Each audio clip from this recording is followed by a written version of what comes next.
Okay, here we are again, back in the studio. The coolest thing about my sweet little deal I got going with a dear friend of mine in his furniture hire company is I get to come here and do amazing interviews, pick my own little furniture and set and all those sorts of things. But anyway, let me tell you about today's interview with a gentleman who has lost an incredible amount of weight, only over 120 kilos.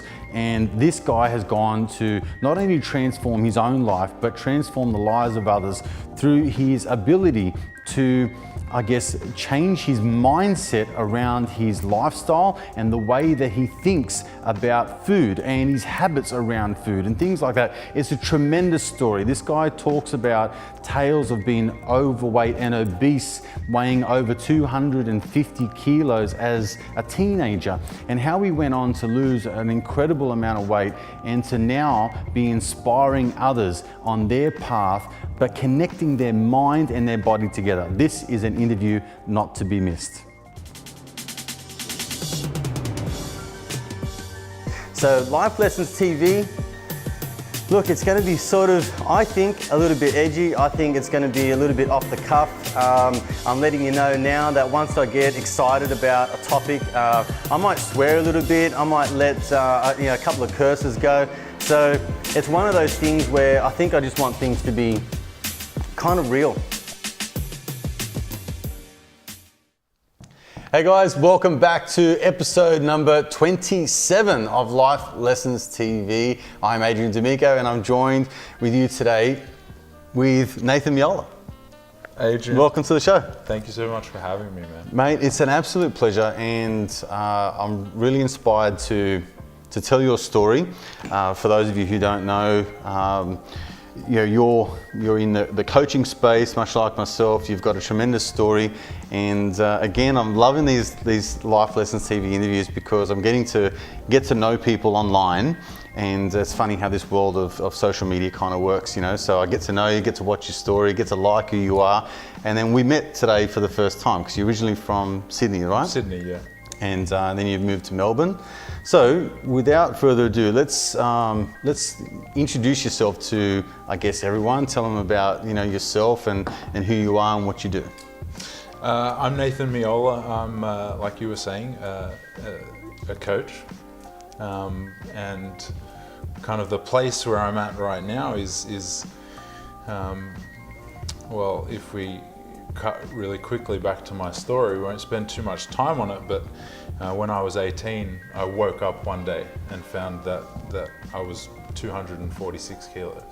Wow. And I looked around at this life that I found myself in and realized that, as I looked out into the future, that I couldn't see anything. I saw nothing but darkness and pain. And from that moment forward, it has been kind of a roller coaster ride of kind of digging within to find out kind of really how and why I got to that place. And in doing that, a whole lot of work into trying to figure it out and to change. Yeah. So it's been 10, 11 years now. How old are you now? 30. Yeah. So I've lost 125 kilos. Whoa. But the physical transformation for me wasn't even the heart of what I was doing. Really what it feels like is a complete transformation, not only of physical habits, but also of identity, and a real questioning of who I am, and breaking out of the identity that I had created for myself that had got me to that place. Gotcha. So right now, I'm passionately obsessed with what it takes to transform a life. And as I continue to dive into myself, I find it just so incredibly inspiring to meet new people who, like yourself, are doing great work to inspire others and inspire change in others. And it kind of has shifted a long way from actual weight loss. Yeah, I bet. So So can I ask you a question? How at your heaviest, how heavy were you again? almost 250 kilos. 250 kilos. Okay, so like you've mentioned a few things. You've started on this journey to improve your health, to improve your life. But then you've mentioned a few key things there, right? So I want to dive into this. You were at a point in time in your life where you had this awakening as to there's more to life. There's something bigger and better beyond what I need to do with myself. There's another calling. There's another purpose. There's a higher meaning to just living and evolving, not so much, contributing or anything like that.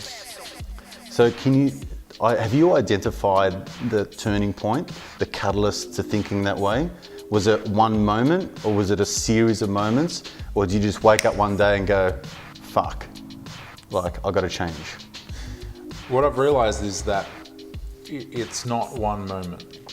I mean, it's a series of moments that begins with a moment. But yeah, I can identify lots of different moments where,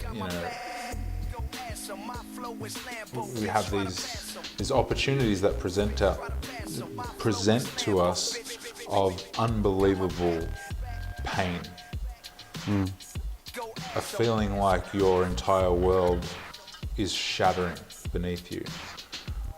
And it feels like there's absolutely no way out. When you realize that you have absolutely no future, or you can't see a future for yourself, and that if something doesn't change, then you're essentially going to leave this planet, right?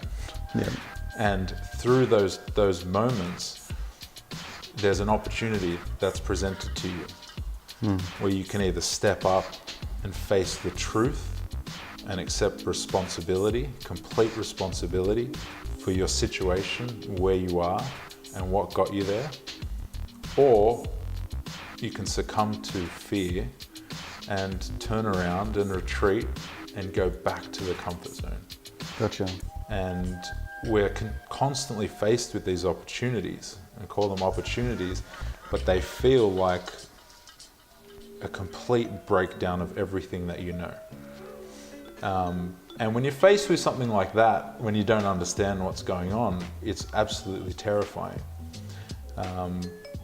And it doesn't have to be, all of that kind of existential kind of crisis business. One of those that I can remember was a time where I went on a family holiday with my parents. Yeah. With my family, we went to America. Now, I didn't even want to go on the holiday because I had lived this life where I was sitting on the sidelines. The fear of being humiliated, the fear of being embarrassed, the fear of being found out, and essentially the fear that someone would see through the image that I was holding up to this world into the deep kind of dark shame that I was holding within. That fear stopped me from doing so much growing up. I bet. I mean, I never rode a bike. I never went to school discos. We go on school camp and everyone's climbing on the ropes and stuff, and I'm just sitting back. Expand that to everything in my life. I just chose to sit back and watch and let life pass me by. So it accumulates to the point where we're going on a family holiday. I don't want to go because I'm so terrified about sitting on the plane, about people looking at me, all of these things. But kind of I get pushed to go, and then we find ourselves in Disneyland. And I didn't even want to go to Disneyland, I'm a 17-year-old kid. Sure. Who doesn't want to go to Disneyland? What kid doesn't want to go? But I didn't. I dreaded it. I dreaded the walking. I dreaded seeing people having fun when I was in so much pain. Right. So all along the way, I'm fighting it because I'm expecting this humiliation, this fear. But we get pushed at certain times in our life, and this is what was happening to me. And I didn't go on any rides. I let the family go on all their rides. And then we got to a point where they said, you're coming on this ride. We're all going to go together. It's going to be fun. Yep. And that fear kicked in. And I fought it tooth and nail the whole way as we lined up, and we're lining up through hundreds of different people as we go. And I'm feeling more and more anxious, more and more uncomfortable, more and more fear as we go. And we get to the front of the line, and I face those turnstiles, and I kind of squeeze myself through, And that's Really? already enough humiliation. Yeah. And I sit down in this ride. It's the whitewater rafting ride where you all sit around and you go down. And I sat down in the seat and I was so, for a moment, happy. And I said, well, maybe it's all not so bad. Maybe all those fears that I had were unfounded. And I reached up to pull the safety rail down and it hit my stomach and it wouldn't go any further. And I realized that it wouldn't lock. Wow. And at that moment, everything just kind of went into slow motion and crashed. Now, what we're talking about here is not a big moment in a life, like a breakdown or anything. But for me, it was the most significant moment in my life up to that point. So I've got hundreds of people watching me, not being able to pull this down. Everyone's waiting in line, and the kind of ride manager has to come over and talk on the walkie-talkie. What are we going to do? Right. And he had to kick me off the ride. So I had to climb up out of the ride and walk my way back through all of those people. Yeah. And I remember hot tears streaming down my face as I walked. Really? And it felt like my entire world had crashed.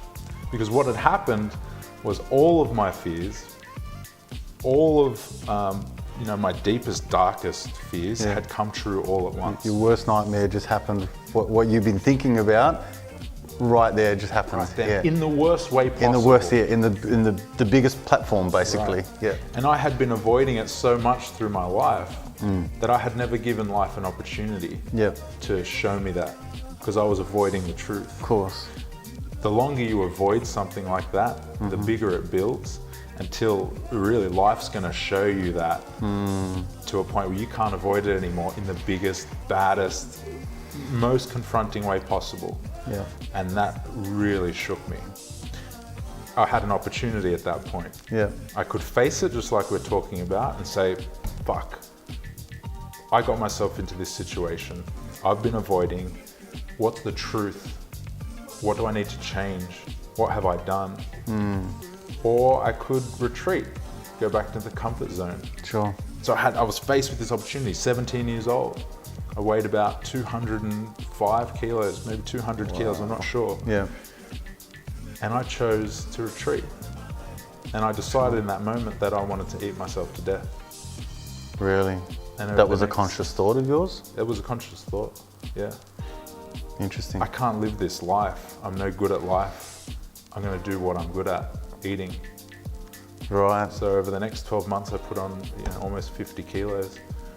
And it wasn't for another probably 4, 5 or 6 years before I was presented with another opportunity, one that stepped up and took.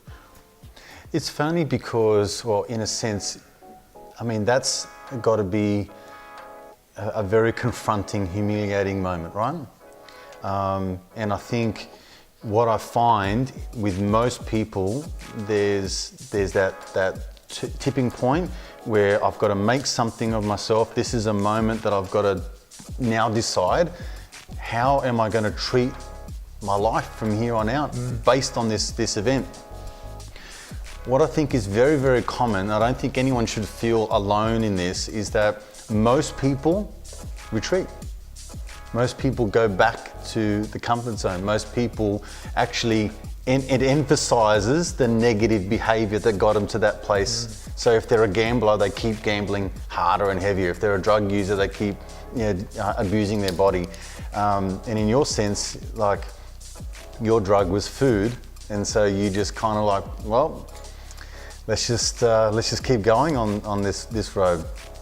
But it's interesting that you recount now, because you've got that kind of pivotal moment that was a shift or a world's way of saying you can't go any further like this. As a 17-year-old kid at 205 kilos, like that's, and you're a big guy, like when we met before, we had a bit of a bro high five moment, and you fucking engulfed me with your with your arms in your big mitts, So like, you're a big guy. You would have held that weight. I wouldn't say well, but you know what I mean. Like you've got a big frame to handle it. So you would have been this. You were always like, how tall are you? That's right. So I'm just under 6'3". Yeah. So you always would have been this big, big life of the party sort of, kind of guy. Exactly, and you do find ways to kind of rationalize and justify, and that's exactly one of them. It's like, my health was okay. I didn't have any screaming health issues. I was in a really weird way celebrated for my weight and my size and my presence. Yeah. And the nicknames came about being like the big guy, and like you said, the life of the party. Getting up, singing and dancing, and really presenting to the world this image that I had created, which made it harder to face the truth. Yeah. But what drove all of that, the creation of this image that I had, was a fear deep down that people might see through that. Gotcha. To how I really felt about myself on the inside. That brings me to an interesting point, because that's one of the things you mentioned when you first started talking about this journey, was that you didn't want to expose yourself for the person that you truly were. So, like, everyone has their masks, that they hide behind, or their kind of front that they put behind. In your sense, like, you're the big jovial guy, So if you're dancing and singing, and I know, like, you've got a European background, like me, so. And I also know that in the European background, like, eating well and eating good foods is also celebrated. Oh yeah. You know what I mean? It's like the amount of times that I can recount as a child, punishing a ton of food, and then my nonna will go, hey, like, there's still more, right. So keep going. But I guess the point I wanted to try and get across is those sort of masks that you were hiding behind when you had the moment at Disneyland, and then you retreated and you went back into your deepest, darkest moments. What was that like as a young, because you're a teenager, so what thought processes were going on? What other life lessons were a consequence of that? Was there more of that negative stuff that showed up? Was there really heavy moments, that you were thought about as a teenager? And I'm thinking that if there are parents out there with teenagers, and weight seems to be a huge health issue amongst the planet, basically, but in our Western society, it's certainly somewhat of an issue. So what do you think about when you go back to 17-year-old and 18-year-old Nathan? Well, I mean, if I go back to as a child, I would say that the main thing to remember is that as we develop this survival mechanism that's turned towards food, the reason is running away from pain, always. Yep. So whether we develop any kind of addiction, it's always a way to run away from pain. And from that moment of 17, that's just one example of many moments like that in my life. Mm-hmm. Each time turning away and running back to this comfort zone. But what happens in that moment, you build the walls thicker and higher, and you put on the suit of armor. And that image that you have created becomes stronger and more pronounced, because it has to become even more to protect yourself from this ever happening again. And as we know in life, these opportunities to face the reality, they get stronger and stronger, which means you kind of have to protect yourself even more. So I guess what you're asking me is, you asking me specific moments? Well, look, you can be as open as you want to be, right? So, I mean, I'm sensing that there's an emotional tie between you and food, okay? But there's also a catalyst to what's causing those emotions.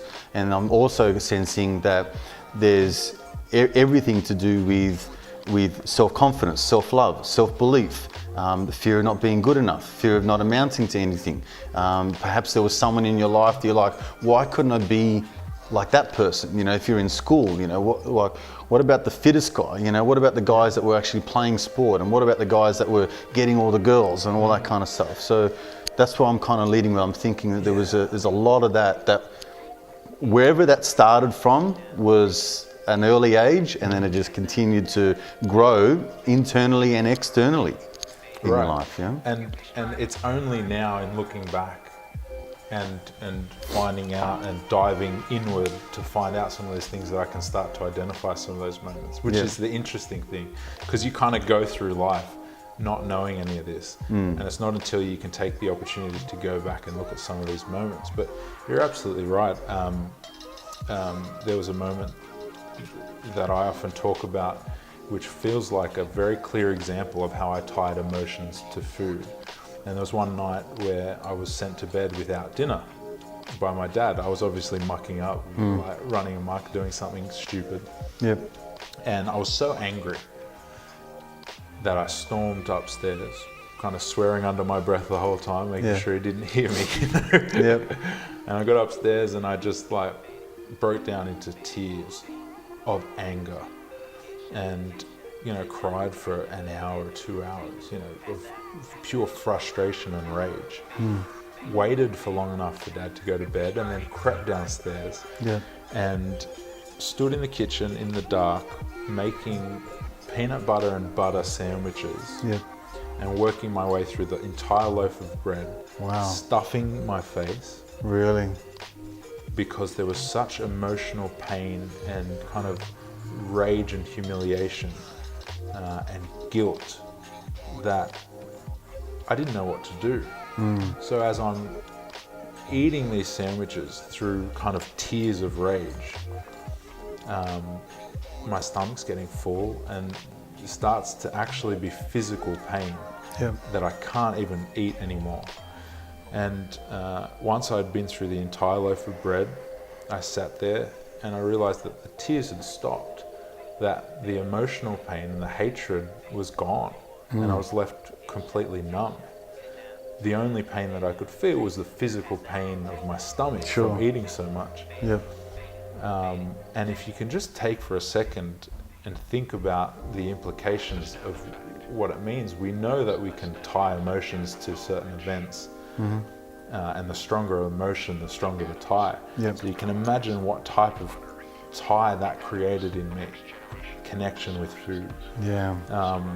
It basically taught me that the way to get through emotional pain was to eat at the most basic level. And as I continued to go back to that survival mechanism, that kind of neuro pathway continued to get stronger and reinforced over the years. You do that for long enough, then it's incredibly hard to break. Especially if you don't know it's there. Absolutely. So I guess we both know it's not the food. So it's only some of the parts. So like when people go, I want to lose weight, I want to improve my health and all that kind of stuff, and whatever. They go on the diet to reduce the amount of fatty foods and reduce the amount of sugars and all that kind of jazz, which is all good things and necessary for a healthy life and for weight loss and all that kind of jazz. But it's not really about the food. And this is, if I have a message that I'm trying to get out there, it really is a moving away from this obsession with weight. Because it's not the problem and it's not the solution. Got it. And I understand why, because I was caught in that same cycle of dieting, losing weight and putting it back on. Because the weight that one's carrying around their body is the acute problem. I mean, at one point I couldn't bend down and tie my shoelaces. Really? I couldn't fit in cinema seats. I couldn't drive a car. Wow. I was in incredible pain shooting through my back from all this weight. So what other problem is there? That's the most acute, the most obvious, and the most visible kind of obvious pain that's there. So let's work on that. Because if I fix that, then everything else will be fixed, surely. But the problem is the physical weight that's been carried around the body is simply a manifestation of the way I felt inside. Right. And the more shame and the more kind of disgusting that I felt inside, the less I was able to look myself in the mirror. The more I was using negative self-talk to reinforce that kind of disgusting creature that I felt like I was inside. And the only thing, I mean, our brains are very, very smart, but I was literally trying to match the image of myself that I had in my mind by putting on more and more weight. So it's always this case where what's on the outside is a reflection of what's going on the inside. Gotcha. And the worse place someone is internally, the more weight that they're carrying over their shoulders with this burden of expectation that they're carrying, or stress, or whatever it is, the more it's going to show outwardly on the body. Yep. And the worse that cycle gets, the more weight, the quicker it's going to put on. So what people do then, they've got all of this weight, it's weighing them down. But what they don't understand is that it's their heart that's feeling so heavy. That's where the weight is felt, in the heart, on their shoulders, you know, in their minds, right? But it's physical. So let's attack this problem. Sure. So I'm going to go on a diet. Give me an exercise program. What should I eat for breakfast? Yeah. What superfoods should I eat? Yeah. What protein should I take? And how much exercise should I do? Is there a process? Is there a procedure? Is there some sort of medical thing that I can do? Yeah, right? Exactly right. Or the Band-Aid approach. Surgery. Yeah. I had surgery in 2005. Really? Yeah. So that was kind of the first step for me. But again, it's an attempt to fix the physical without addressing what's going on inside. So what you're saying is that if you haven't fixed what's going on inside, then it will just keep repeating itself in one way, shape or form, and manifesting somewhere within or without the body. So like that could manifest in many ways. In disease, it could manifest in weight gain, it could manifest in just like all sorts of stuff, you know, like in the body, internally and externally. Right? So, which is, I mean, like that's a metaphor for life. Like if you want to succeed in any area of your life, unless you have, and it sounds woo-woo and it sounds wishy-washy, and a lot of people go, oh, fuck, here we go, it's another mindset talk. But man, it kind of makes up a fairly good portion of whether people succeed or whether people don't in life, is their true beliefs as to what they value the most, what they truly believe, and how they live up to those beliefs. Because you were living up to a belief that you were useless, no good for nothing person, like, and I'm using my words, not yours, and I'm gonna soothe these feelings with food. Absolutely. So that was your brochure that you were living up to, but you had to obviously change that in order to lose 125 kilos. You're exactly right. Belief works in both ways. So, you know, in an attempt to try and fix your weight, essentially what happens, right? You've got an identity. I had an identity for myself, a self-image, and a level of self-worth. When I looked in the mirror, that's what I saw. The vision I had for myself was that vision of who I kind of knew I was inside, which was a shameful, kind of disgusting creature. That's kind of how I describe it. Yeah. So it's pretty powerful words. Yeah, and you know, if you want to anchor something really, really powerfully in your body, then use those very descriptive, nasty words like that, and it'll nail it down straight away. Right, and it's a very hard truth to face too, which is why we create so many images and layers to make sure people don't see that. Because if they saw that, then surely they're going to leave. Yeah. And I won't be loved, which is the deepest fear. Absolutely.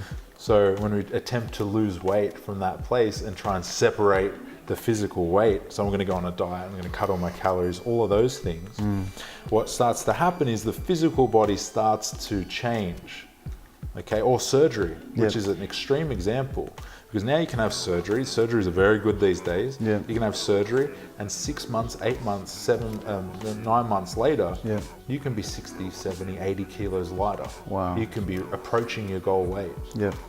In terms of weight loss, that's overnight. That's as close as we got to a magic. If we've got to a magic pill, Yeah. which means you pay money, you have surgery, Yes. you go to sleep one night, and the next morning you wake up Yeah. and you're approaching your goal weight.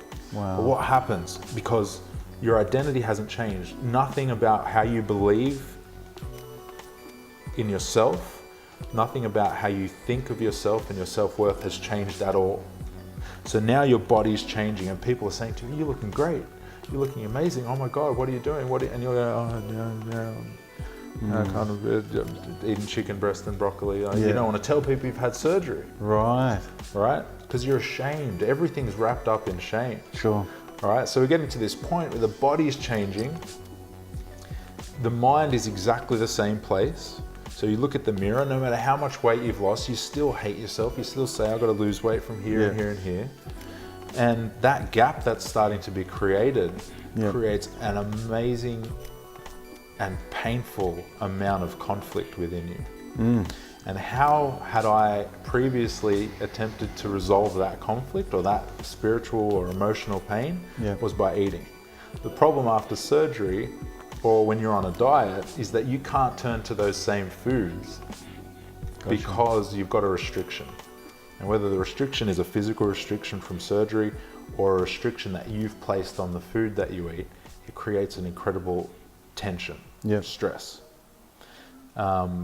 So what happens at that point, when you're on a diet, as we've all experienced, you lose weight, this is the funny thing, and I just want to mention this briefly, through the clients that I work with, it keeps coming up over and over again that once someone's on a diet and they're losing weight, the catalyst for that all to crumble and for the weight to start piling on again is often someone giving a compliment. Really? So someone will come up, a close family or friend, and maybe you've been losing weight, but you haven't really believed it. And they'll say to you, hey, you're looking amazing. How much weight have you lost? Right. And it's often in that compliment that all of a sudden, and it would happen to me, so I can only describe it for myself. What would happen is I said to myself, oh wow, like I'm actually changing. I don't know how to live in this world in this way. People are relating to So me familiar with the old ways. So familiar with the old ways. Holy crap. Let's go back What there. if I keep going? What's going to happen? I'm not going to have a place in this world. Yeah. So we go back and we turn and we don't walk back to the comfort zone. We sprint as fast as we can to get back and often overshoot the mark, right? Yeah. And that's where we balloon up. So the weight keeps going up and down, up and down. You know what's actually really interesting about that? Like my part of my history and background is in bodybuilding. I used to compete as a youngster, right? In physique shows. And when you're in this bodybuilding space of getting bigger and stronger, as soon as someone says, oh, like you looks like you lost weight, automatically you go, fuck man, I better eat some more protein, you know what I mean? And go smash the gym again. And even though you're looking in the mirror, because you're striving for this like complete Adonis, sort of look, you're trying to look like Arnold basically. So you're looking in the mirror and you're thinking, it's not good enough. You know what I mean? My legs aren't in proportion with, with my chest. My chest is not in proportion with my like just shit like that. And it's what you're describing as someone who was battling with just putting on the weight. I can relate to that. I can relate to that. Just not getting lean enough, not getting big enough, or people seeing me or me seeing myself as it's just a throwaway comment. Man, you look like you trimmed up. It's like, fuck man, I'm looking to get big. You know what I mean? So all of a sudden, that dialogue in the mind was like, dang, I better go and lift some more weights and eat some more chicken. Otherwise, this can't be good. And it doesn't matter the words that people say to you. It's not about the words, because you hear whatever you want to hear. Yeah. It's all filtered through your own perception. So someone might say to you, looking lean, meaning you haven't got smaller, but you're looking leaner. You're looking really good, but automatically to you, you're thinking, oh, I'm shrinking. God, I'm shrinking. Yeah, I'm small. Or someone might say to me, you look really good, you've lost weight. And in my own skewed perception, that could be a criticism or a judgment, because when you're living in that place, all you see is judgment. So you're looking for it, and you often find what you're looking for. Absolutely. And it doesn't instill more motivation, it really shatters you. It's a very And you're always in a constant state of judgment. I think that most of us, we like to think that, particularly when we set on this path, that we're becoming more spiritual. We're becoming more enlightened. We're becoming more in tune with the moment, with the energy and stuff like that. But they're moments that are like a ping pong ball, just going backwards and forth. Because at the same time, we have this situation where we're comparing ourselves to others. We think we should be much further ahead than what we are, and then we start to doubt ourselves and our own abilities and our own capabilities. We start to say things to ourselves like, I should be further along, and what's wrong with me? Like, why don't I have what that person has, and they're the same age as me, that sort of thing. So we have this constant battle between becoming understanding of and complete, I guess, surrender to what life is, and enjoying life and being in the moment and appreciating ourselves for who we are. And whilst at the same time we're setting, in some cases, I would say in most cases, invisible standards, and sometimes impossible standards for ourselves to live up to, based on just someone else's values, someone else's beliefs, someone else's standards. And when I say someone else's, that could just be whatever society projects as what is successful, what is a great body, what is a beautiful person, that sort of thing. So I want to ask you another question. We covered a lot of ground with the old Nathan, right? So when you started to sort of shed that old habits, what did the new Nathan had to think and believe and act to become who he is today? Because now, you are inspiring others to go on their health journey, their weight loss journey, but you're doing it with a very, very different approach, which is love yourself more. Let's talk about shit that's happened in the past that has made you believe that you weren't worthy, that you didn't deserve a great partner, a great life, a great business, great children, whatever it might be. So you're taking it on the basis that if I can just shift your mindset into believing that you are better than what you are, that you love yourself more, then tackling the health, the diet, all that kind of stuff will be much easier. It won't be like just a cinch sort of thing, but it'll make the journey a lot easier. So what do you think now? How do you act now? And I specifically would like you to maybe tap into the battles that you constantly go through. If you're like me, and I think we're similar in nature, you project outwardly that this is what I want to do. I want to help people. This is my mission. This is my path in life. This is really what I was sent to do. I was sent through this entire journey to this point now, so I can tell people through my own life experiences exactly how I can get you from where you are now to where you want to be. But I can do it in such a way that's going to give you more fulfillment, more happiness, more enjoyment, and the body of your dreams. Right.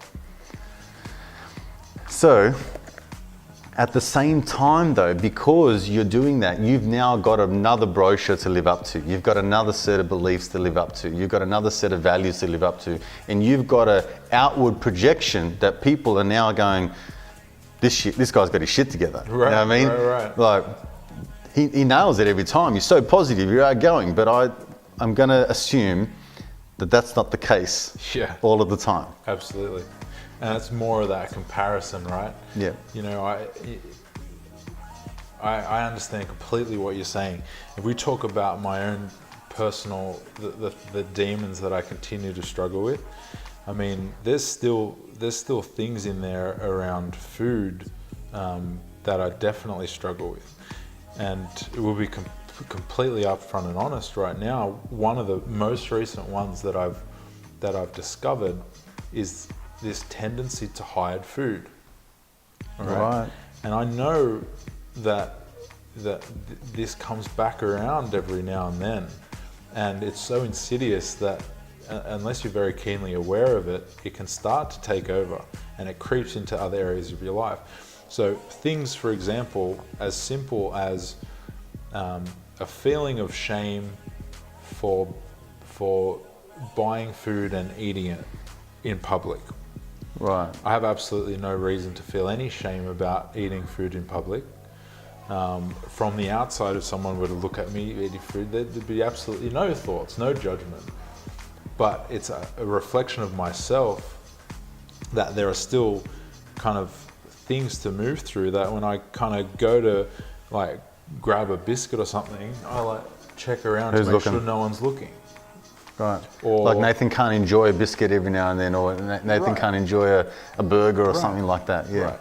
That's definitely something that I still notice. Or, you know, the whole idea of kind of eating something through the day and making sure that no one knows. Right. Just things like that. And what I've realized is it really is the guilt that's attached to the food that does way more damage to your body than the calories that you eat. Gotcha. So the process that I've been on is this process of getting rid of the guilt that's attached with food. Right. And that's been one of the biggest struggles of this whole process, one that's taken the longest. But interestingly enough, the more I detach from the guilt around food, the less effect the food actually has on me physically. Really?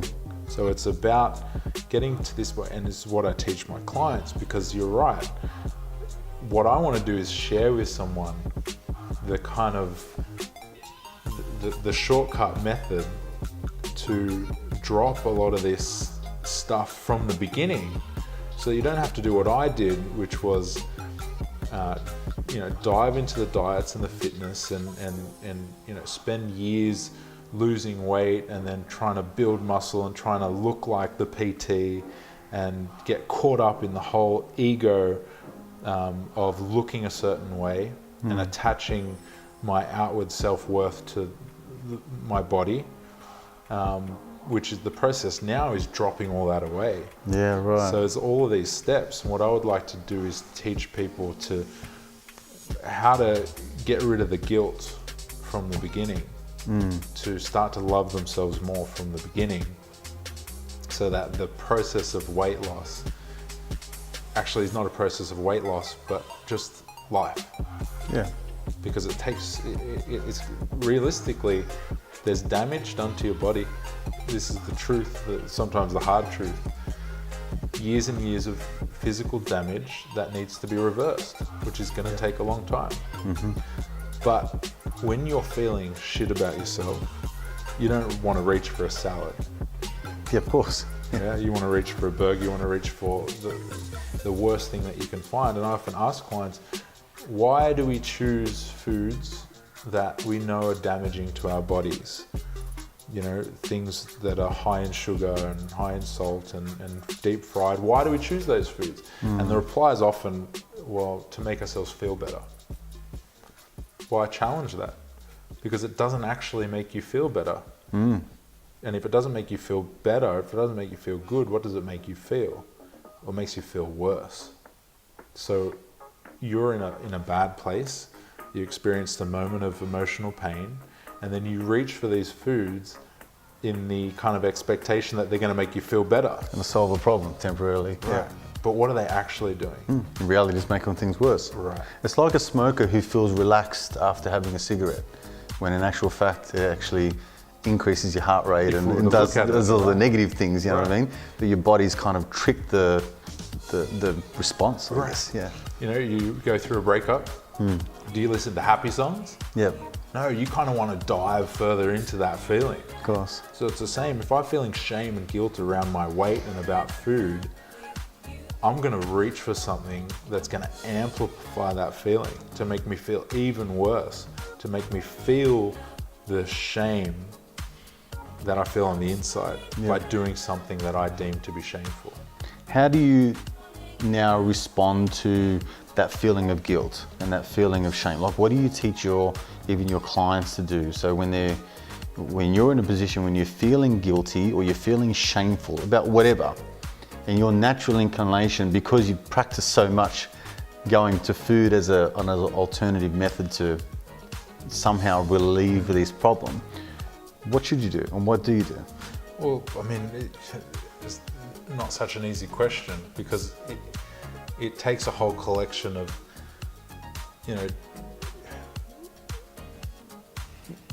you talked about judgment earlier. We've got to start removing judgment from the things that we do. Yeah. And specifically from food. So we judge a food good or bad. If I eat the good food, I feel like a good person. If I eat the bad food, I feel like a bad person. So it starts with eliminating the judgment from the beginning, realizing that food's just food. That there's no food that's inherently full of guilt. You don't look at the nutritional panel and see how many grams of guilt does this have on it. Yeah. Right? The guilt comes from you. Yes. You bring the guilt to the food. It's your association to it. Right. Yeah. So unless you can start to break that and understand that, I say, for instance, if you really enjoy chocolate, when was the last time you actually enjoyed it? And Right. a lot of people can't remember the last time they actually enjoyed it. A lot of the time it's just eating chocolate because they feel they have to, but it makes them feel bad. Yeah. So what would it feel like if you really enjoyed chocolate? If you sat down and took a moment to become present and spend some time, and we talk about mindful eating, Sure. which is taking time to be conscious of the food that you're eating and how it makes you feel. And if you were able to shift the feelings of guilt around a certain food into feelings of actual pure joy, then that shift in your life will change everything, right? Because then you can go and choose a certain food based on how it's going to make you feel inside. Yeah. And it will make you feel joy and happiness and gratitude rather than guilt, shame, and embarrassment. Yeah. And if you can change that for the food that you eat, It's a massive shift. it's a massive shift. Absolutely. Because then that food then feeds your soul, which is what food's supposed to do. Yeah, and we're not talking about, we're talking about enjoying and savouring a moment that, like you said, eating chocolate. Yeah. But we don't have to eat 2 blocks of chocolate to do that. You can have 2 squares of chocolate and still enjoy that moment. Like, what I'm sensing is you're not in a situation where you're saying you got to cut all this stuff out, right? There's moments of enjoyment, but you also can realise that there is an association to food in such a way that I am eating this food and this is the benefits that my body is receiving from this food. And having it separate from, I'm feeling guilty, I need chocolate. Right. Or I need a burger. Absolutely. Yeah, so it's separating the emotion from the food. The food is an energy source, the food provides nourishment for the body. The guilt does other things. And it's not because of the food, or like you said, there's no 10 grams of guilt with this bar of chocolate, that sort of thing on the back. Well, yeah, that's why we reach for foods that we have attached guilt to. And although we're feeding our body, we're actually feeling more and more empty. Yes. That's why they call it guilt food, isn't that right? It's only just dawned on me. It's like, that's why they call it guilt food, right? It's, you're feeling that, guilty pleasure. You're feeling that void. I think that your ability to turn this mindset and belief systems into and relationship with food is something that I think a lot of people should harness and kind of implement into their lives. I liken it in my own life to again, like drawing from the old bodybuilding days. Like, there were times where, look, if you had to look at another can of tuna and and plain rice and things like that, you'd practically vomit, because that's what it took to get everything, get your body into conditions. But essentially what I'm thinking back is, and I think most people in that industry would do the same, I'm just purely eating this for the benefit of what it does for my body. So you'd learn to kind of eat more of the good food because you go, I know it's doing good for me. I know this has got the proper proteins. I know this has got the building blocks for building muscle. I know this is going to provide, more omega-3s, more omega-6s. Like, I understand that. Let me ask you a question.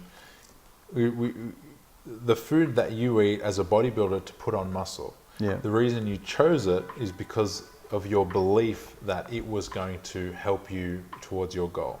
So the belief of how it was going to affect your body. Right? 100%. Which is why you chose the tuna and chicken breast and all of those things for all those reasons.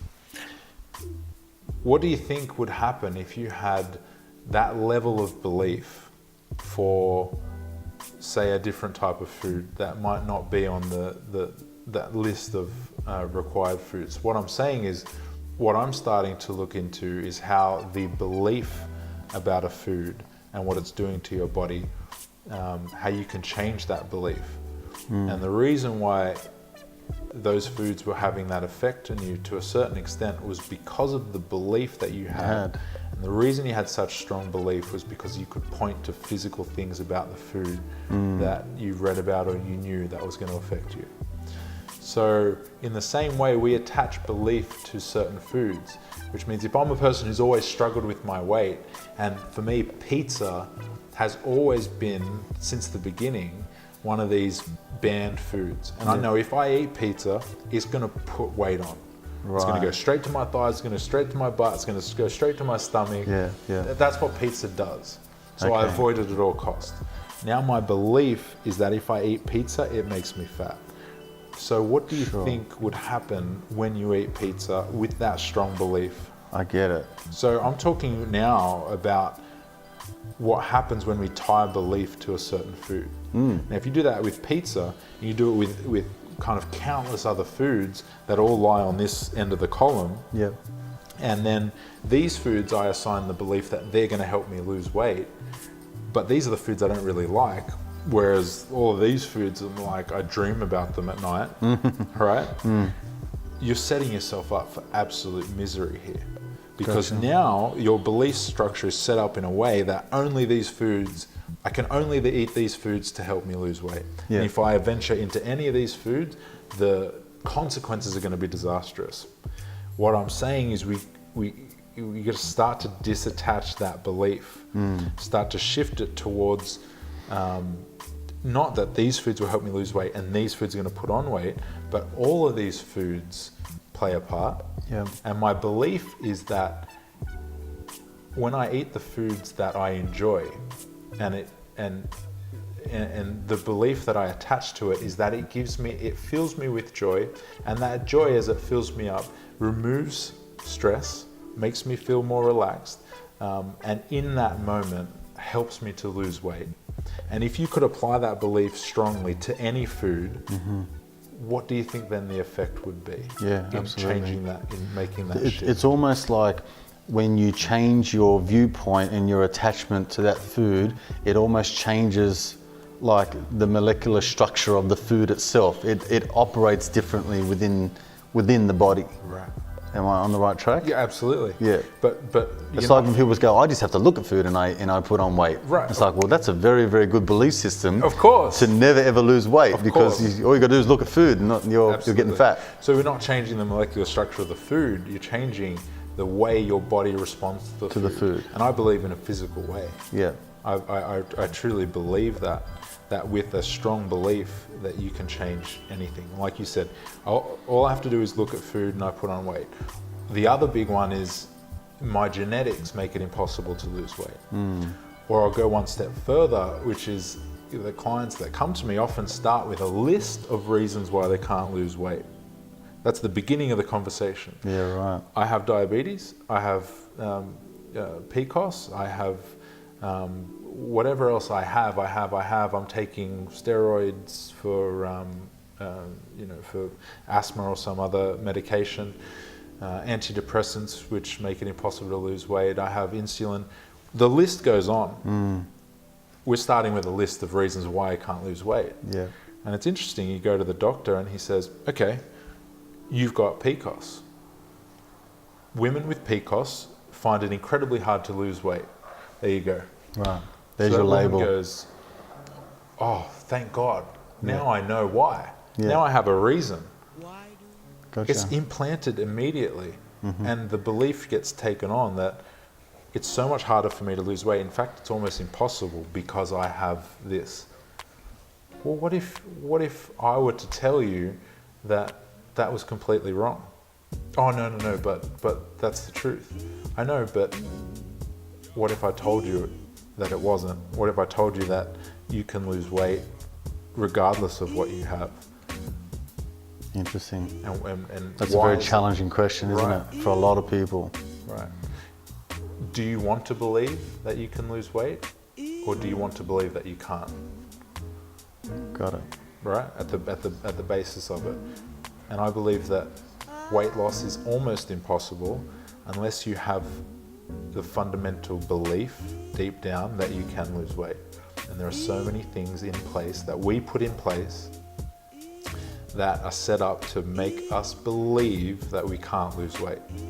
If we can remove all of those and have a strong fundamental belief deep down that I can and I will lose weight, then there's almost nothing else standing in the way. Once that's secured, once the decision's made and the belief is strong, and you can start extending that to belief to all the food that you eat and all of the exercise you do, not just the gym sessions, but anytime you're walking and anytime you're doing anything, then the self-belief starts to grow and grow and grow. And how you feel about yourself, at that point, tell me, do you feel like you want to sit on the couch and eat chips watching Netflix all night? Or does that feel like a situation where you might want to get out into nature, where you might want to eat some food that make you feel good inside, Gotcha. right? So It's a catalyst to... everything, Yeah. shifting the belief. All right. I could just talk to you for days about this, you know. So I want to ask you two more questions. What has resonated and manifested into your life now as a result of you making this shift? Like, what was just seemingly impossible and insurmountable or unachievable or unimaginable that would happen in your life in, you know, the old Nathan's ways compared to, you know, what's happening now? How has this mindset shift changed your life? Well, that's such a good question because there's just so much. I mean, a fundamental shift like that means that I guess one of the big ones would be the way that I face challenges and the way that I face pain. And the shift has been that I'm always searching for the lessons that are hidden within painful moments. So it kind of changes the whole way you approach life because I now look for the challenge. I search for the fear, where there's fear, and I kind of move in that direction. So something like moving to Melbourne, that's kind of a good example. Born and raised in Sydney, kind of in the same suburb, you know, with my parents in a very safe, very comfortable environment, where I didn't have to worry about a whole lot, where I didn't really have to take a lot of responsibility, where everything was in a weird way kind of done for me. Everyone knew me, had lots of friends. It was kind of this mini celebrity thing going on in the small suburb. And I just felt like some shift needed to happen. I've always wanted to live elsewhere or live in another state, but the fear was so strong that I never did. So I guess as we talk about this kind of shift or this change, that's a big moment, like leaving and moving into another state and facing those challenges head on. That's no longer a retreat anymore. That's a go forward. That's a Right. step into it sort of exactly. moment. Yeah. Exactly. So everything, I mean, the other big thing is if you can do that for the challenges that are upcoming, it enables you to go back into the past and look at all the memories and everything that's ever happened to you and find the lessons that are trapped within all of those. Of course. And you can open them All and the little release messages. them. Yeah. All the really painful moments in your life. I mean, I talk to people and they start recounting all of the things, you know, and as they keep going, telling me about all of the things that they've suffered at the hands of other people, and I start to get excited because I can see all the lessons that are contained within. Yeah. If we were able to step out and look at them and ask the questions inside, then you can literally shift your entire life based on unlocking aspects from your past. And I guess what that's done for me is completely changed my outlook on the world. So I used to walk through this world looking for the negative. I was a very hate-filled person, which means I essentially hated everyone that I saw, even all the way down to close family and friends. I know that sounds weird, but very hate-filled, very negative, very cynical, very skeptical, very fear-based. And that's all shifted now to seeing the positives in everything, to deciding to tell the story of my life that I choose to tell, that's based on kind of essentially making me feel the most joy, the most happiness, and the most gratitude, rather than having a look at everything in this world and finding how it makes me feel worse or how it's being done to me. And that opens up possibilities that before were never even kind of on the cards. Yep. I've started to see that you can kind of create the life that you want to create once you decide and once you have belief. So if that answers your question, hopefully it does. Yeah, absolutely. It means that everything's possible. And anything's possible. I love it. All right, this show is called Life Lessons TV. So if you could leave our listeners with a life lesson, what would it be? I see so much self-hatred from the people that come to me. And we can start talking about weight loss all we like, but eventually it always comes back to the fact that they hate themselves and they don't love themselves. We have one opportunity to live in this kind of state that we find ourselves in. We're so incredibly lucky to be here right now in this form, to be able to do the things that we do. And you only get one shot.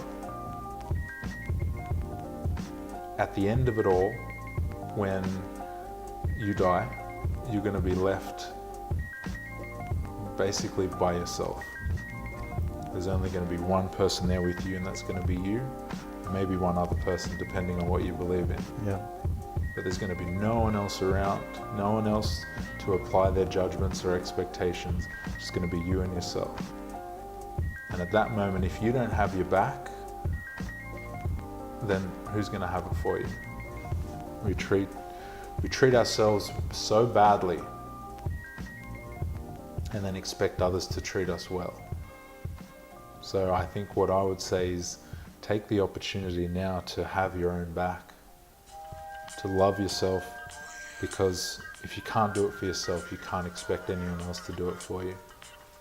And it's at the core, at the basis of all life change, starting to be able to look in the mirror and really appreciate and love the person that you see staring back. And I think it's an absolute disaster if you can't look yourself in the eyes in the mirror. I love it. Thank you, Nathan. Thanks, Adrian. It's been an absolute pleasure talking to you, and I'm really appreciative and grateful for the time you've taken to fly back from Melbourne to see us. So thank you so much. I wish you well on your journey. Thank you so much, and thank you for having me. I really appreciate it. Love everything you're doing, so Thank you. keep it up. It's my pleasure. Thank you. There you go, guys. Another Life Lessons TV episode number 27. I'll see you on the next episode.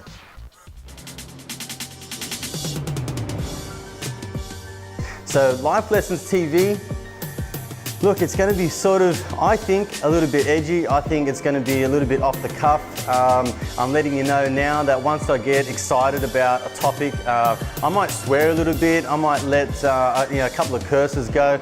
So it's one of those things where I think I just want things to be kind of real.